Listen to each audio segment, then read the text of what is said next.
Deportation surge. Canada sets 20,000 removal target per year. Welcome back to Canada Chronicles. Today we're diving into a breaking development that's shaking up Canada's immigration landscape. The Canada Border Services Agency is preparing to push deportations to an ambitious new target of 20,000 removals every year. This move raises tough questions about politics, public pressure, and the balance between enforcement and compassion. But here's where it gets even more intense. As new laws like the Strong Borders Act move forward, critics warn this surge could be just the beginning. Could Canada be heading toward mass deportations in the years ahead? Stay with us until the end of this video because we'll explore that possibility and what it could mean for the future of immigration in Canada. Make sure to subscribe to Canada Chronicles and turn on notifications so you never miss the latest updates that could affect your journey, your family, or your community. Let's get started. Canada is facing one of its most complex immigration challenges in recent memory. For years, the country has relied on newcomers to sustain its workforce, grow its population, and support industries such as construction, healthcare, hospitality, agriculture, and technology. Yet behind the headlines about record immigration targets and international student caps, another story is emerging. The story of removals, deportations, and a government determined to show tougher border enforcement. In August 2025, a government document revealed that the Canada Border Services Agency plans to increase deportations from roughly 18,000 last fiscal year to 20,000 annually over the next 2 years. While that number may seem small compared to the hundreds of thousands welcomed as residents or workers, in deportation terms it represents a sharp escalation. It signals that Canada is not only focused on opening doors, but also determined to enforce consequences for those who cannot stay. Why deportations are rising? The driver of this surge lies in politics and public pressure. Immigration has become one of the most hotly debated issues in Canada. The federal government insists on maintaining the country's reputation as welcoming, but housing shortages, inflation, and strained services have made immigration a political lightning rod. Opposition parties led by Conservative leader Pierre Poilievre accuse the government of reckless immigration levels that they say leave young Canadians struggling for jobs and housing. At an Alberta Next panel in August, members of the public even cheered calls for mass deportations in separation from Canada. For the government, increasing deportations serves a symbolic role. It demonstrates that the system has consequences, reassuring voters that rules will be enforced. But meeting these targets is far from simple. The numbers behind the goal. Canada has never consistently removed 20,000 people in a single year. Deportations have typically hovered around 8,000 to 12,000 annually, with the 18,000 achieved last year already considered a record. Who are these individuals? Deportations usually involve failed refugee claimants who have exhausted appeals, people who overstayed visas or lost their status, and individuals convicted of crimes that make them inadmissible. On paper, removal sounds straightforward. If someone no longer has the right to stay, they should leave. But reality is far more complex, involving diplomacy, courts, and humanitarian considerations. Obstacles abroad. A major obstacle is the cooperation of other countries. Canada cannot deport someone without valid travel documents from their home government. Some countries simply refuse. In one striking 2025 case, Canada issued a one-time emergency travel document to deport a Somali national after Somalia refused to provide papers. This unusual move highlights how difficult removals can be. Other countries, including India, Nigeria, and China, have also been slow to cooperate, leaving thousands stuck in limbo. Legal and humanitarian challenges. Canadian courts frequently intervene in deportation cases. In August, a federal judge stopped the removal of Jagjit Singh, an Indian national, after ruling that it would cause irreparable harm to his Canadian wife, who has ADHD and relies on him for daily care. This case illustrates the balance courts try to maintain. While government seeks enforcement, judges remind authorities that Canada's Charter of Rights and Freedoms applies even to non-citizens. Behind every deportation is a family, a livelihood, and often years of community ties. The Strong Borders Act. The Strong Borders Act, introduced in June 2025, has further fueled debate.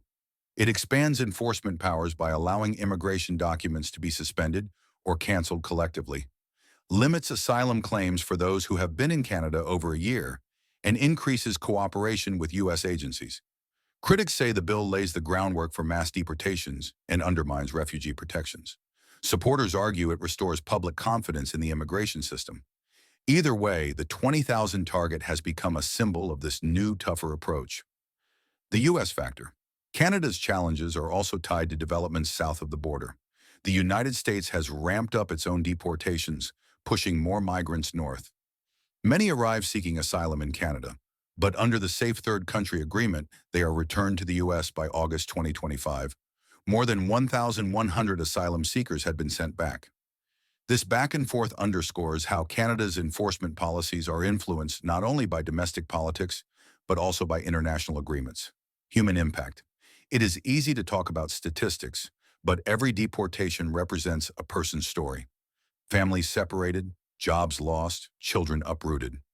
Advocacy groups warn that many migrants, especially temporary foreign workers bound to single employers, face unsafe conditions and are reluctant to speak up for fear of deportation.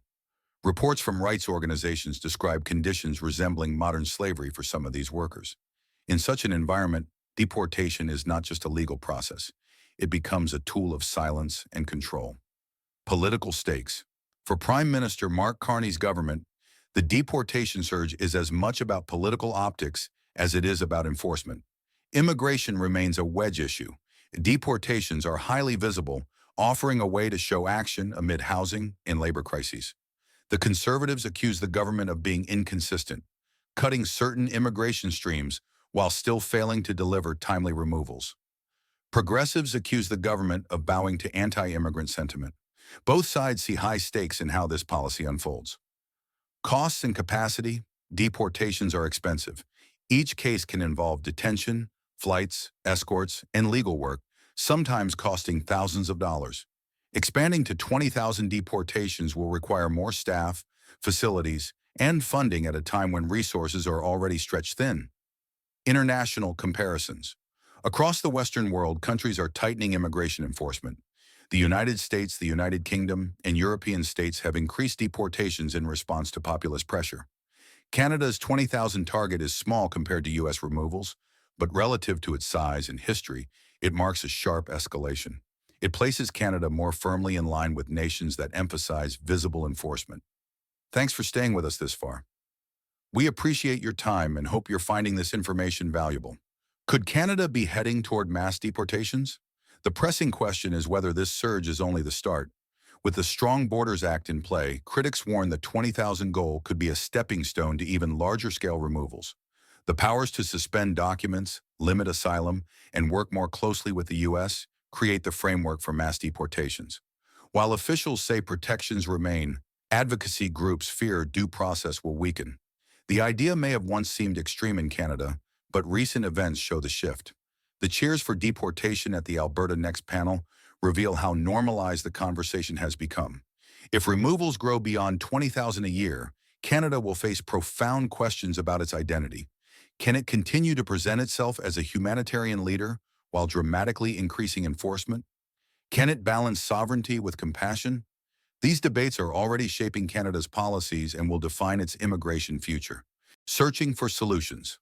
Experts argue that instead of focusing only on removals, Canada should prioritize faster processing of refugee and immigration applications, expand regularization programs for long-term undocumented residents, and negotiate stronger agreements with source countries to prevent endless limbo.